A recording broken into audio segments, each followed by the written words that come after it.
मिठू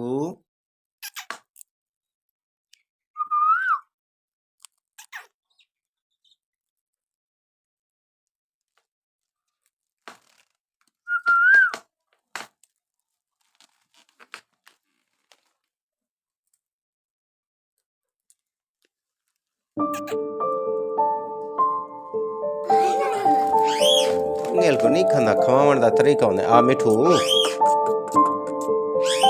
इथा इथा झाल भाई ओडे ओडे मिठू बेटा इमे अगु चोंज काट बास है तो डे से नहीं पटे ना ते गु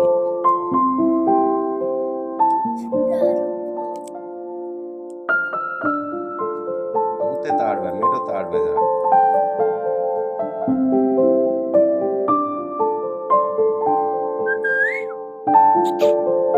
मिठू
मिठू